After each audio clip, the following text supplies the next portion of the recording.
Hello and welcome back to CBR MTG. Here we are with another round from the Highlander Championships that were at Grand Prix Melbourne. This is round 3. And here we have Liam Mullins on Kess Pile versus James Caesar with a spicy brew of Hypergenesis. For those not familiar, Hypergenesis is a card with no mana cost and only can be suspended. However, you can cast it using Cascade cards. So it aims to between turns 1 and 3, cascade into Hypergenesis, and then you put a bunch of monsters in play and basically kill your opponent. I'm not alone on this video. I am joined again by Phil. Hello. And we're going to watch this classic control combo matchup. How do you think this matchup is gonna play out, Phil? I think it's an awful matchup for Hypergenesis. The deck is often very weak to counterspells. Sometimes even a single counterspell can make you just lose the game. Yeah. You really only want to get paired up against fair creature decks playing Hypergenesis, and control is the last thing you want to see. But Combo's a fine matchup, right? combo can be fine. You can go off faster than them, and if one of your giant idiots happens to be Iona, that's really good. Yeah, for sure. We could see James starting off here on a temple. We've got Forbidden Orchard. We have a Tendo Ice Bridge, couple of lands, Yandy's Expertise, which James can use to cast Hypergenesis if he happens to draw it. Liam has just got some counter spells and removal, really. Do you know if Liam knew what was going on here? I mean, I doubt he does it at this point. I think Temple of Mystery doesn't give that much away. No, not really. I think the deck isn't really a known archetype. So I think, but if your opponent does play Temple of Mystery, if you're an experienced Highlander player, you know something weirder is going on than usual, I think. The Temples definitely aren't common cards.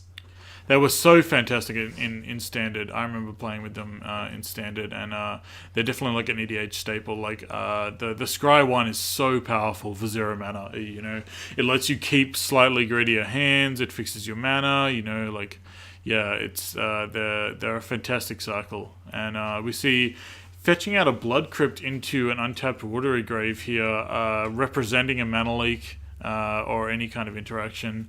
James just happy to play Tinder Farm there. Ready to... Tinder Farm just taps for a mana, or you can sack it for 2 mana. So it helps you accelerate out those kind of cards. And we're seeing End of Turn Thoughtscour here. Liam just kind of sculpting his game plan, looking for maybe a couple cantrips, some counter spells, milling a Force of Will though, so and a mission briefing, which is a little bit awkward. You would like to kind of draw those instead of put them in the graveyard, but I guess it is what it is. James here, unfortunately,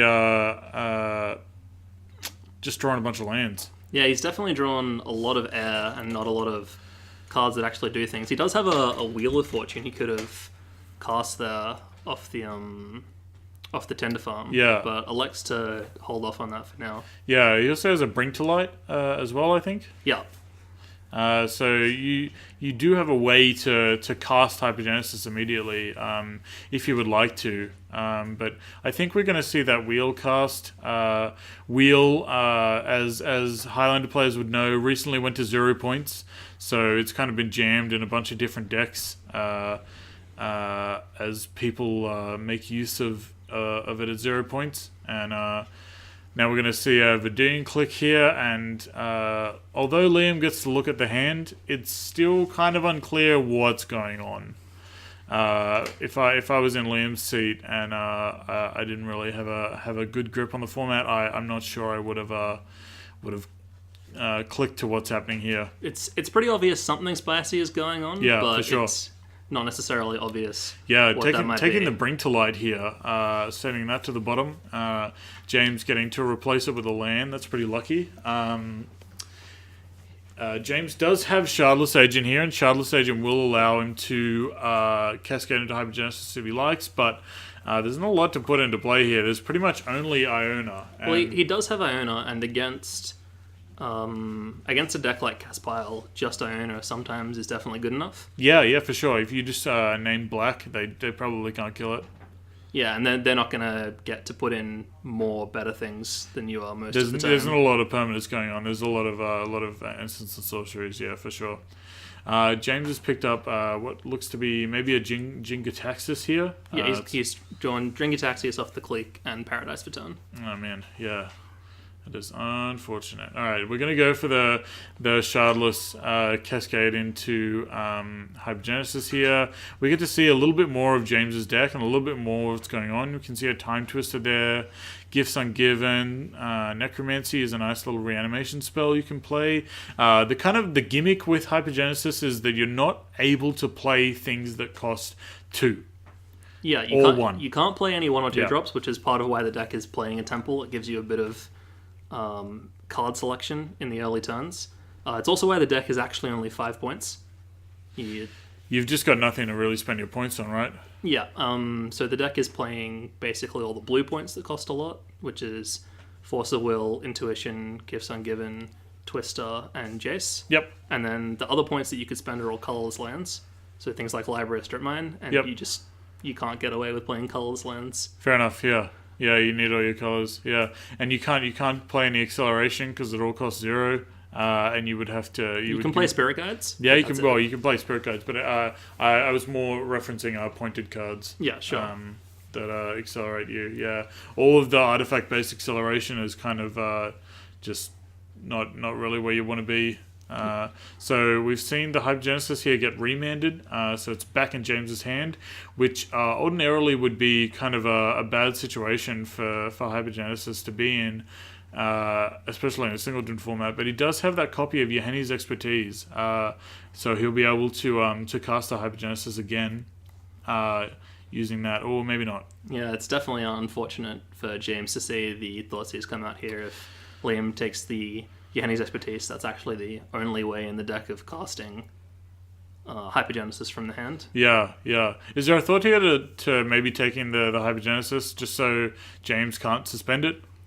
Yeah, I mean, that's definitely an option. I guess it depends on how familiar Liam is with the various ways to cast Hypergenesis in Highlander. Yeah. If he suspects a card like Goblin Darkdwellers or Mistress Mastery, then putting Hypergenesis in the graveyard might be more dangerous than leaving it in hand. Yeah, that's true, yeah. It is a diverse format with a lot of different answers. James is on what? If he sacks the Tinder Farm 4, 5, 6, 7 with a land drop, yeah, a little further away from casting any of these monsters than he otherwise might like to be. But yeah, we're gonna see a Wheel of Fortune cast here, I believe, as it's kind of his only real option. I mean, he does have a little bit of time. He could possibly try and wait to just cast Iona and Jingataxius, but letting Liam untap. Your opponent's missed a bunch of land drops. We're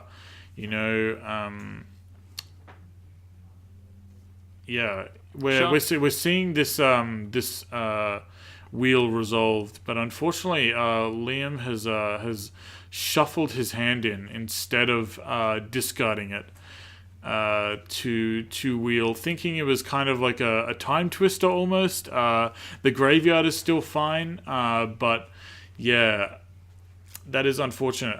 Fortunately enough for us, this was filmed live, so we're able to kind of recreate Liam's hand through the footage and get this game state fixed up into the right place. So shortly we'll skip ahead to where that game state is repaired. Okay, thank you for waiting there a little bit. And now we have the repaired game state with Wheel of Fortune resolved properly, using the footage, recreating the hand and putting that in the graveyard. I'm not sure from Liam's perspective why he would let this resolve, to be honest. He had a handful of spells, and one of them was a counterspell. Can you think why? A mana leak, I believe. Yeah. Well, no, he had actual factual counterspell as well. Okay, sure. Yeah, the Jace Eternal Masters art. Yeah. I mean, I guess James has a lot of untapped mana, so counterspell. Mana leak wouldn't do very much. No, mana leak wouldn't. I'm not sure exactly why Liam would let this resolve. Maybe he doesn't. Maybe he thinks that with the Hypergenesis out of the deck, there's a lot less threat to him. Yeah. Maybe he just wanted to hit more land drops and he wasn't hitting them. Yeah, that's reasonable. Yeah, I think it was motivated by a desire to hit land drops for sure. A lot of the cards that Liam had were just kind of pinpoint removal spells, but they were pinpoint removal spells for smaller creatures. So he had an Abrade, he had a Fatal Push. A Fatal Push, yeah. Stuff that doesn't really do a lot. Yeah, so here James is casting Intuition. Yeah. Can't quite see all the cards in James's hand. It looks like he drew a Eureka, but he definitely has a Eureka, yeah. He must have just not drawn the monsters to put into play off of it. Yeah, because he could sack that Tinder Farm and play it this turn. Yeah. But using Intuition to, I guess, bait out a counterspell. Is there a reason James would do it at sorcery speed?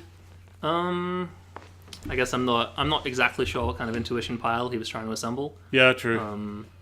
Or maybe he thought that Liam was less likely to have a 2-mana counterspell than he was to untap, play a land, and have a 4-mana counterspell. I guess if their wheel resolved, there's an implication of I don't want to counter spells.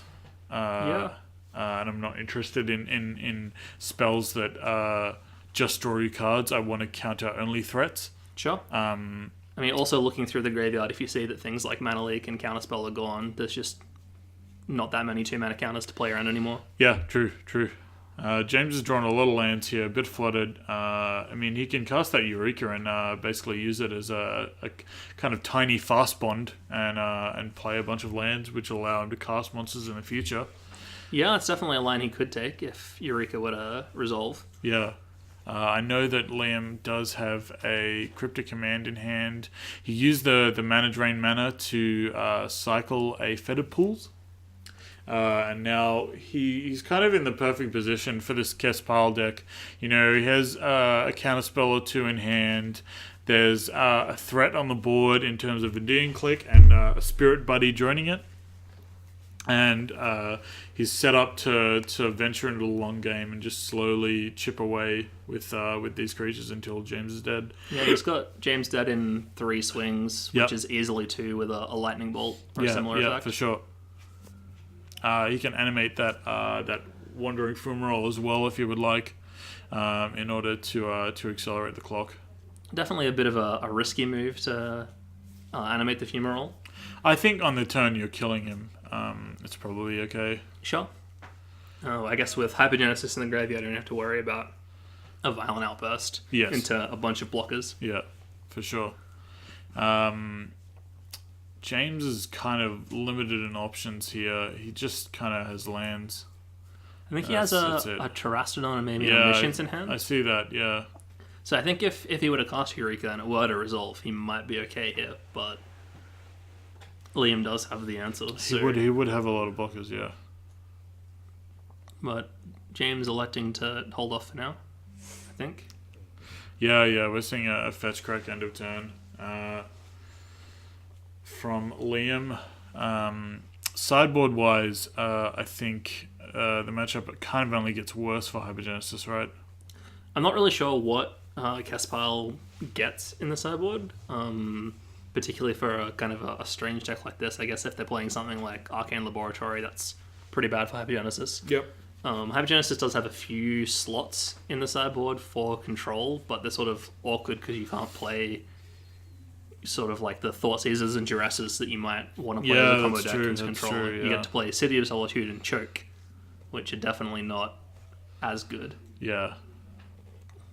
So the deck is kind of comprised of like a 5-color mana base, but no fetches, no. It's not like a dual fetch mana base. There's no duels and no fetches because you want to play the depletion lands and the sacrifice lands to try and maximize your chance of a turn 2 Hypergenesis. You definitely could build a deck with a fetches dual mana base. Yep. Which would possibly make it a bit more consistent. You wouldn't have hands where you're just sitting with the wrong mana to cast Hypergenesis on turn 2. But it would also, you'd give up a lot of speed. Yeah, for sure. We can see Liam here cruising away, drawing some cards, getting some extra points of interaction. Yeah, I think Liam's pretty well set up to close this game out. He's got a lot of cards in hand. He's got his opponent down to 2 life. So. Yeah, even discarding to hand size 70 cards. I think perhaps maybe playing the Teska. Oh no, now we have a life total update that makes that a lot more sense. Yeah, all right. Yeah. So James is dead. Packing up the cards, going to game 2. Hopefully getting some benefit here from sideboard cards to make the matchup a little better. Yeah. So the Hypergenesis list has a couple of cards other than the Choke and the City Solitude for control. There's a Bound Determined, which you're usually casting in the Determined half, which stops your spells from being countered. Yep. You've also got a Wild Ricochet, right? Yep. There's a Ricochet Trap. Yeah, that's what I mean. Yeah. Ricochet Trap, and then the other main thing would be the Mizzix's Mastery and the Goblin Dark Dwellers. Sure. If you're worried that Hypergenesis will get counted the first time, it gives you a second go around. Yeah, I like that. Yeah. I think the split cards being printed really gives this kind of deck, and as well as Living End, a lot of room to maneuver in the format. You know, you're not as constricted on card choices because you can play things that let you do stuff in the early game. Yeah, I mean, it used to be that you were pretty much limited to like evoke creatures if you wanted to try and play an early game. Yeah. But obviously, Wear Tear is a huge upgrade over having to play both Ingot Chewer and Whisper. Yeah, for sure. And even just being able to play things like Fire Ice and Reason to Believe in the main board if you want them. Yeah, Consigned to Dream is a nice little permanent answer card. Definitely. We can see Liam here deciding that Spell Snare is probably a card you can board out in this matchup. I think he is almost certainly correct on that. Fatal Push, also not ideal. Bringing in Damping Sphere, Duress, Damnation, and one other card that I didn't quite catch. Damping Sphere, kind of relevant, right? Yeah, it definitely means if you're trying to cascade into a Hypergenesis, it's going to cost at least one more. Yep. There's also a lot of games with the Hypergenesis deck where you're trying to get an Omniscience out, whether it be through a Show and Tell or a Hypergenesis. And a Damping Sphere does make Omniscience a lot worse. Yeah, for sure. You can see that Liam has decided to board out some of the spot removal, boarding out a Fatal Push, siding out I think another spot removal there. Yeah, that echoes the Spell Snare there. Yeah, I mean, a lot of the 1 point removal, unless it deals with unless it's an giant. actual terminate, it's not really worthwhile having it in the matchup. That's for sure. Yeah, I mean, I'm not even sure that I like Dreadbore that much in this matchup, just because it's a sorcery and that can be sometimes a little bit rough. But I guess it depends what other cards you have access to in your 75. Yeah, for sure. Yeah, Highlander is one of those formats where often, especially in sideboard and sometimes in main deck, you'll see people just playing their pet cards a lot of the time. Definitely. And you'll definitely see in the sideboard stuff like Damping Sphere where, you know, not all the Kess pile decks have Damping Sphere in their board, but because it's a new card, it's not necessarily a popular Eternal card. It's definitely seen playing Modern. It definitely has a lot of effects and abilities, but it's kind of up to you what flavor of anti-combo hate you want in your control deck sideboard. It's also just because of the nature of Highlander as being an Australian format rather than a global format, something like Modern or Legacy, means that a lot of the decks have a bit more of a personal flair. People have made decisions based on their local meta. Yeah, so Liam sure. might just see a lot of decks that he really wants to see Damping Sphere against, but there's a turn 2 Show and Tell from James, which is just a pretty really good start. really pumping it out. Yeah, sacking a Ancient Spring to get there, and we're seeing a Kess come from the other side, which is pretty exciting. Yeah, Kess with no cards in graveyard and not that much mana is not as good as she could be, but she's still a respectable creature. She's 3/4 flying. You know, basically this means from now on all Liam's cantrips will be doubled. He'll be able to flash them back immediately. But Jingalaxis is actually... Sorry, Gataxis is actually going to help out Kess here by making Liam discard his hand. Well, that's certainly one way of interpreting having a maximum hand size of 0. Yeah, well, you just get to put every card in the graveyard and cast it with Kess. So I think this is kind of a huge oversight by James here, just like enabling his opponent's entire strategy. It's kind of wild. Well, he also has to discard all these extra cards to clean up, so... Yeah. Possibly should have show and telled in an extra land rather than I think. 5/4. Well, he did have to sack a land to cast a show and tell, so keeping land drop parity is very important in these kind of like combo control matchups because it's all about resources. But we're gonna see a brainstorm here from Liam. Maybe hide some cards, put them on top, so that they don't get discarded to the Jingo Taxis. Probably some lands on top, I think, would be ideal, considering all the instants and sorceries that go to the graveyard are fine because Kess can cast them. Yeah, I think the things you most want to be concerned about protecting here are your lands. I think you can. God, Liam has so many in hand. You can afford to lose the Jace. You can afford to discard the spells because Kess is probably sticking around. Yeah. But if you leave yourself kind of on one land for the rest of the game, you're probably going to lose.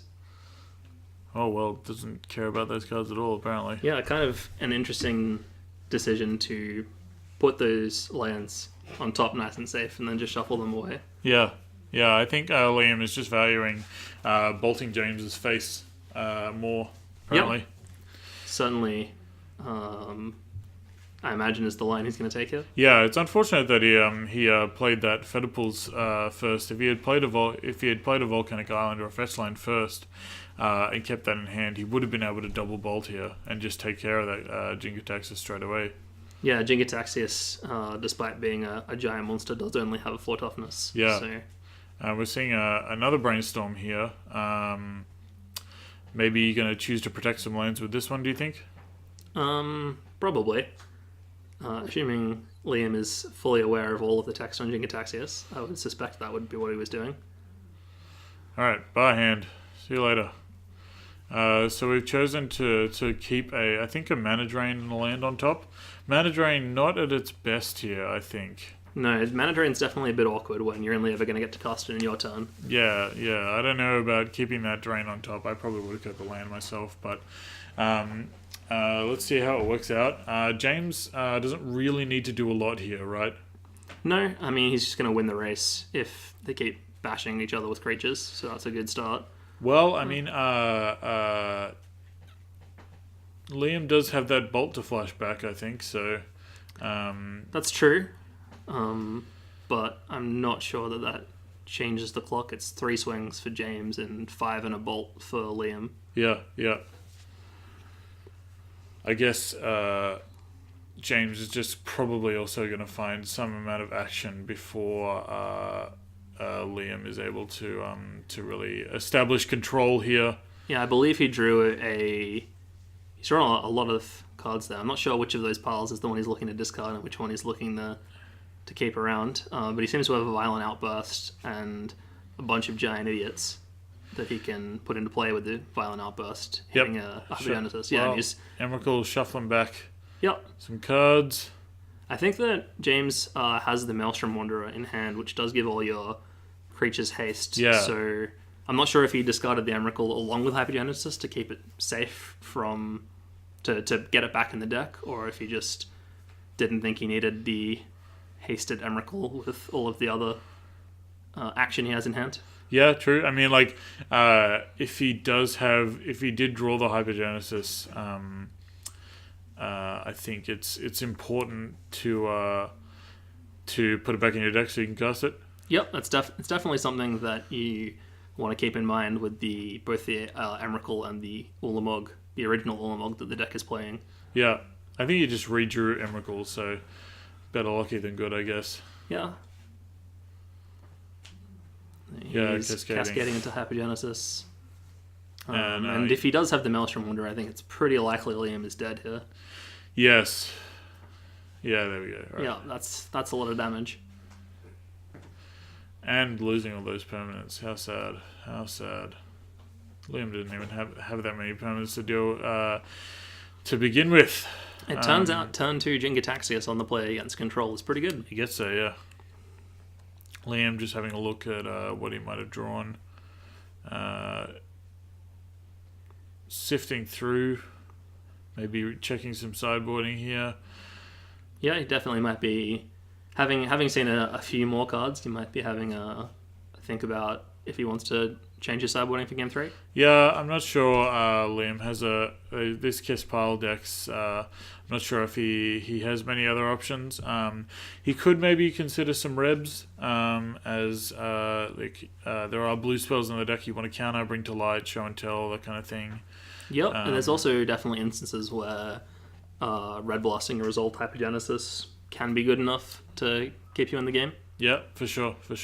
But there's also definitely a lot of cards that you want to counter that aren't blue. So yeah, it's a tough needle to thread in these kind of combo orientated matchups, and a lot of the time these combo decks are kind of cantrip fueled, so the Rebs can slow them down. But again, with Hypergenesis, you're committed to a pretty severe deck building restriction that you're not able to play all those hand sculpting cantrips.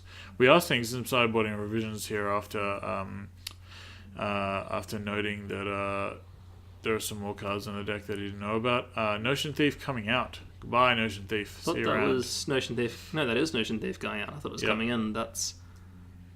I mean, Notion Thief and Jingataxias is certainly an interesting interaction. Yeah, God.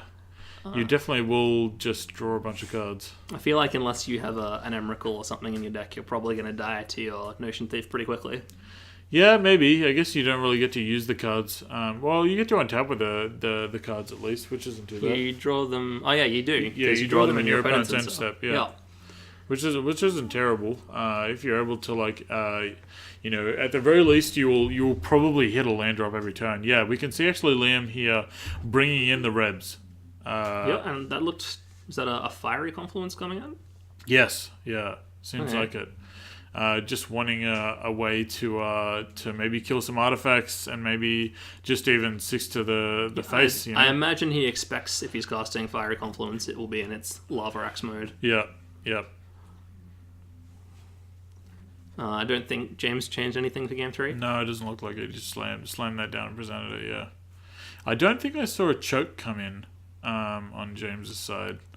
I'm not sure. I think he brought in... I know he brought it in Crows and Grip. Yeah, so I guess Crows and Grip is mostly in the sideboard for Blood Moon. Yep. And usually the first card you'd board in against Blood Moon is Chaos Warp, because it's really easy to cast with Blood Moon in play. That's true, yeah. I'm not sure from what you saw from Liam's mana base in Game 1 and especially in Game 2. I think you could probably assume that this might be a Blood Moonless version of Kess Pile. Yeah. There's multiple cycling lands. There's a Wandering Fumarole. There's a lot. There seems to be a lot more non-basics going on in this Pile version than most. Yeah. Definitely.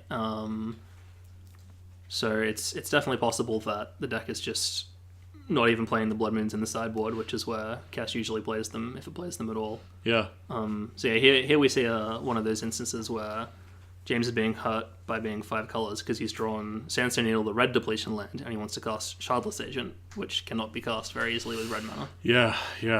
But he does get to cast a nice turn 1 Reason. Yeah, which pretty is good. Blue to Scry 3, and then it has Aftermath to cast Believe, which lets you look at the top card of your library, and if it's a creature, you can reveal it and put it into play. So yeah, it's intensely synergistic with the deck because you get to sculpt your draws a little bit by scrying, and if you see a Hypergenesis, you can ship it to the bottom, and then the 5 mana mode just lets you fire off a creature, hopefully from the top of your deck. Yeah, even if you do miss, you do get to put the card into your hand. Yep. So it's not the worst. At the worst, 5 mana draw card. Yeah, it's not too bad. Sometimes you gotta play slightly subpar cards because you can't play cards that cost 2 and 1. Yep. Here we see James thinking about firing off a Shardless Agent or Ardent Plea, realizing he doesn't actually really have anything to put into play with it, so there's not a lot of point. Unfortunately, Hypergenesis doesn't let you put out Planeswalkers, so you wouldn't get to put out that Nahiri. Yeah, which is kind of the main game plan here. Unfortunately, this is definitely was the turn to play the Sandstone Needle, but alas. Yeah, definitely a bit unfortunate that James has just not drawn any of his giant monsters here to combo with his ways to cast Hypergenesis. Yeah, I think maybe scrying some of these to the bottom might have been better, because now I think the Reason left all of them on top, and it looks to be basically 3 lands. I think there was a Spirit Guide and 2 lands. Yeah, it's definitely possible that just trying to dig deeper to get more monsters might have been a good line, but I mean, okay. So one of the cards was Eureka, and I think that might have contributed as well to James declining to cast that Childless Agent into a Hypergenesis, because he would effectively scry away that Eureka, and Eureka, unlike Hypergenesis, does actually let you put Planeswalkers into play. Yeah, Eureka being the kind of the card that Hypergenesis was built around as a time spiral card. Yep. It's just slightly different in that one of them lets you put out Planeswalkers and one of them doesn't. But James is just hard casting Nihiri here and hoping that Liam lets her happen.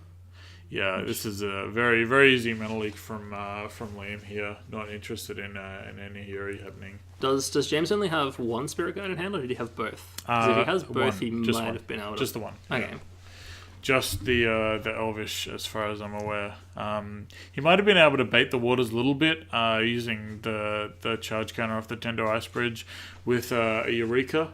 And then that kind of lets him resolve a Nihiri. If Eureka resolves and if it gets countered, that's okay. He can just try and jam the Nihiri the following turn. Sure. He might also just be hoping that he draws something a little bit more impactful to put out with the Eureka. Yeah, for sure. Yeah, Nihiri is an excellent, if underplayed, Planeswalker in Highlander, I've found. Yeah, she definitely does a lot of things. She's kind of perfect for these kind of weird kind of combo decks. Big Ruddy's Rip and Rib Shack makes good use of Nihiri. Playing Emrakul, you're just able to tick up, discard cards. It gives you an answer to hate cards post board. Dealing with something like an Ensnaring Bridge or Rest in Peace. She can't. She only kills tapped artifacts. Yeah, sure. So it doesn't work very well. Yeah, on you would Bridge. need to get that Relic Barrier out before you could deal with a bridge. But she definitely allows you to put pressure on your opponent's guys as well, which is pretty good. Yeah, she also just gets close to ulting pretty quickly because she's got a +2. Oh yeah, for sure. So we see that ult with an Emrakul in your deck is pretty threatening. Yes, definitely, yeah. We see Liam here kind of working out what he wants to do in terms of mana to get this deck on the board. Yeah, just wants to leave himself counterspell mana, pretty much. Yep. At the moment, he's got at least a Remand in hand, so just wants to ensure that he can interact with any really problematic spells James might play. Yep, for sure. All Liam really needs to do from now on is draw cards with deck and leave mana up, and he should be pretty safe here. James has drawn a deck of his own, which is pretty good actually. Having that extra card filtering is very nice for the deck.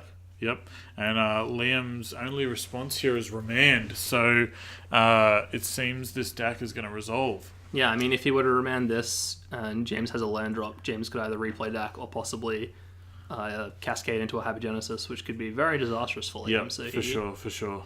Decides that letting James have a deck is much safer.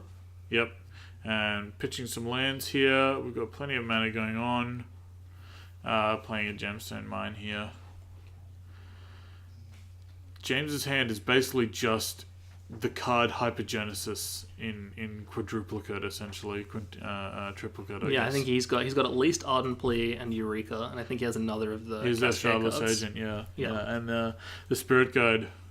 I'm excited to find out when it's going to be Grey Ogre time. Yeah, casting that Spirit Guide, beating down, put some pressure on that Planeswalker. I've played Hypergenesis in testing a couple of times, and Grey Ogre is definitely a card that you cast a decent amount Yep. Because sometimes that 1 mana just doesn't really do anything, so you may as well make a 2/2. Yep.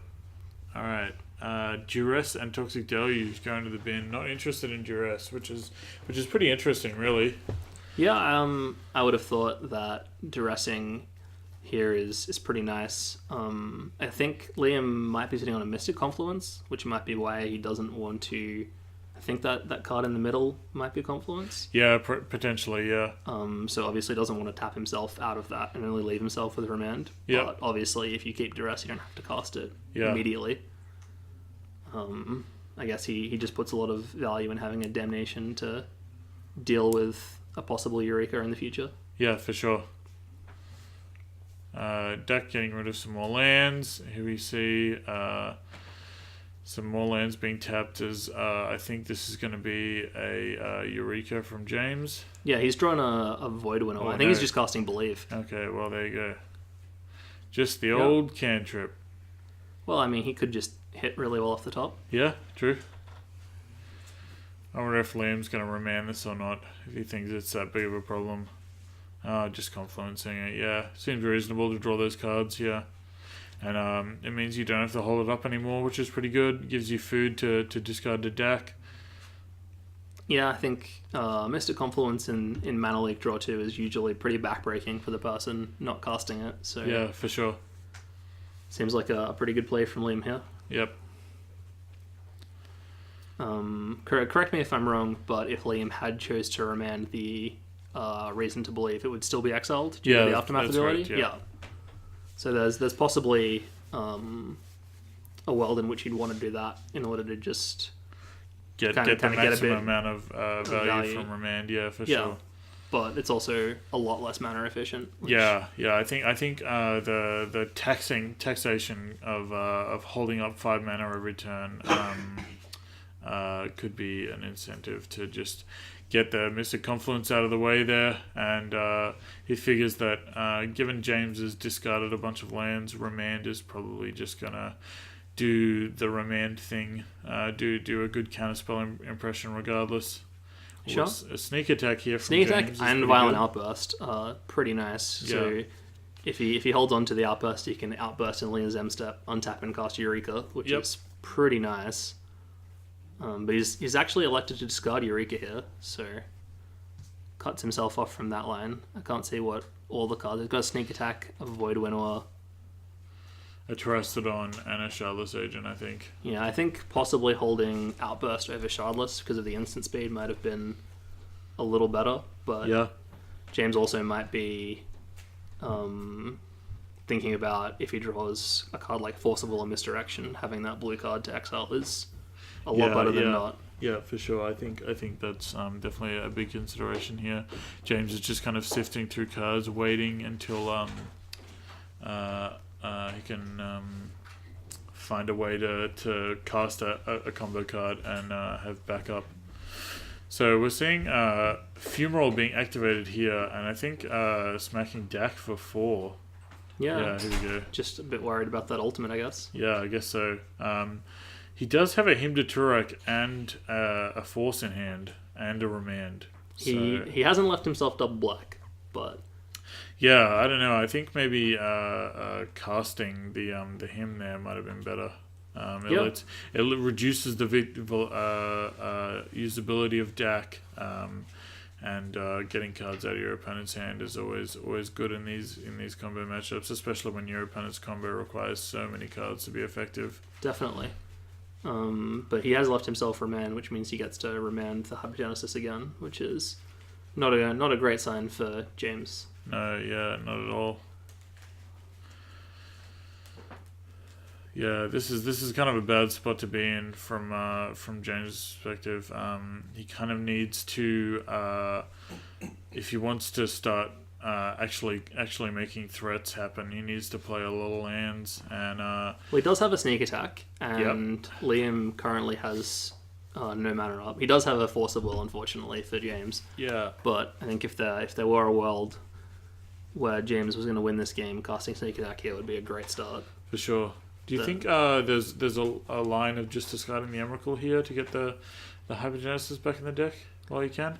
I mean, unless you expect Dak to die, you don't necessarily have to. Well, I mean, your opponent's got a fumarole. Yeah, that's definitely true. They want to do that. It's also possible that James is just really valuing Emrakul with sneak attack. Sure, because it kills. He's only gonna be worse off if Liam has exactly Force of Will. Yeah, for sure. Unfortunately, Liam does have Force of Will. He even drew a blue card off that remand. He previously had no blue card in hand, so it's some pretty lucky moments for Liam there, drawing the card he needed in the clutch turn he needed to be in. Just getting Dak up to 7 now. We're going to see some more cards drawn. Yeah, I think at this point, the Hypergenesis deck has lost a lot of its ways to potentially win the game, and it's really just a case of Liam finding some way for himself to win the game. Yeah, well, I mean, he's got the Fumarole on board. It's pretty mana intensive, but it gets the job done, for sure. Yeah, I mean, there's definitely a world in which spending all that mana on Fumarole every turn does give Hypergenesis a chance to squeak back into the game, but it's also just a 4-turn clock, which isn't too bad. Yeah, here we see Thoughtseize showing Liam exactly what's up. We've got Ashen Rider, we've got Shardless Agent, we've got Void Winnow, we've got Emrakul. So a bunch of monsters in hand for James, and I think we might even see a Fumarole come across here and take out this Dak. Yeah, that'd definitely make a lot of sense. Taking out Dak stops James from discarding the Emrakul and reshuffling the Hypergenesis. Not just Hypergenesis, but I think 3 Cascade cards and the Eureka in graveyard as well. So. Yeah, alright. See you later, Dak. Get out of here. The good news is there's only 3 more cards still hand size, so maybe that's a line James can pursue. Are you playing like Frantic Search or that kind of effect? There isn't a Frantic Search in the original list that Jacob Dunn put up on Discord. There was a Bazaar of Baghdad, but that was cut due to not casting spells and fair enough being a bit awkward. It was really only good with the Necromancy and the Unburial Rites. Yep. So is there any other ways to discard the Emrakul now to get the Hypergenesis and stuff back in? I think with both Nahiri and Dak gone, there's not a way left. Righto, yeah. That is a rough beat. And the unfortunately the Eureka is also gone. Yeah. And the sneak attack. And the sneak attack. And I guess show and tell is a way to do things. Jace is pretty good. Yeah. There's no force, so Jace is here. Jace is almost certainly going to die to that Wandering Fumarole. Well, you can Fate Seal and make sure that you get an untapped Jace, or at least try. Sure. I guess Fate Sealing and then Brainstorming when Jace is on 1 might be better, but then if Liam does Fumarole plus a Lightning Bolt, you've kind of lost out on the Brainstorm from the Jace there. Yeah. I mean, like you don't have any fetches in the deck, so the Brainstorming is pretty low value. You're just kind of drawing 3 cards and then putting 2 back on top, and then you'll eventually have to find your way through those 2 cards anyway. Sure, without a way to cascade past them. Yep. Which is kind of how the deck pretends to play fetch lands. Yep. You can't really do that. Yep. We do see a Bound Determined here. If only he had been able to keep that Shardless Agent, he could sack it to the Determined half and get some cards back from his yard, regrowth that Eureka. Yeah, Determined being the other half of Bound Determined is a 5 mana. It's a sorcery, I believe, where you sacrifice a creature. I think so, yeah. And you get to regrowth a card for every color that creature was. Yeah. It's definitely not the half that you expect to cast playing the deck, but sometimes it's the half that you have to cast. Yeah. Really good combo, Transgood Courier Unlimited. If you're ever drafting, I guess Ravnica Guildpact Dissension, you can have some interesting times with that. We can see this Wandering Fumarole crashing in, taking care of Jace, and kind of taking care of James at the same time. Yeah, I think that James is just pretty light on ways to actually try and steal a win here. It would have to be, I think Show and Tell is the only way left. Yeah, and I believe Liam even has Cryptic Command in hand, so yeah, it'll just be a matter of Liam finding the opportunities to chip that damage in. Slowly, less slowly now, 3-turn clock at least, thank goodness. The Kess deck has found a way to snatch victory from the jaws of victory. Yeah, Baleful Strix was possibly going to have a rough time on its own, but with Tasiga to help, it's a much faster clock. Yeah, with that Fume Roll, if he chooses to rumble in with that this turn, that's lethal next turn, right? Almost. I think so. I think that when you have Cryptic, it's probably better to just leave yourself with that rather than try and save a turn. Yeah, for sure. Well, you know your opponent is probably Jace locked, right? Yeah, that's true. Dak having 1 million counters. Cryptic Command also pretty good with Dak's ultimate, I guess. Potentially, depending on what the thing you end up bouncing is. Yeah. Crashing in for 5, taking James to 10. He's on a 3-turn clock. Not even activating Dak this turn. Who cares? Yeah. Doesn't matter. James is just casting Determined to try and draw a card. Yep. Cycle. Trying desperately to draw a Show and Tell, I guess, as well as a Force of Will. Oh, Airborg, that's not too bad. Taking a damage off Mana Confluence here after playing the Airborg is a bit unfortunate, but it is what it is, I guess. You gotta make sure you're paying the right amount of colors for Bring to Light, I suppose. Oh, he did have to pay at least 3, I think, if he was looking for Show and Tell. So yeah. I guess he valued having the charge counter stay on that Ice Bridge. Yep. But I think we're going to see Liam close the game out here with a shock and then a Fumarole activation. Yep. Just shock your face, you discard a card. 5 points off the Tasiga Strix team, and then 4 off the Fumarole is enough, yeah. Yep. Discarding the Emrakul, though, off the Colligan's command. You know? Yeah, I mean, if James had a few more turns to live, then that might come up, yeah. But unfortunately, he's just going to die here. So yeah. That's going to be the match won by Liam on Caspal. All right, thank you so much for joining us. We'll have the rest of the Swiss rounds up, and we'll also have top 8 coming up very soon. Thank you so much for joining us here at CBR MTG. Remember to like, subscribe, share your friends, and always be joining us in for more Eternal content. Thank you.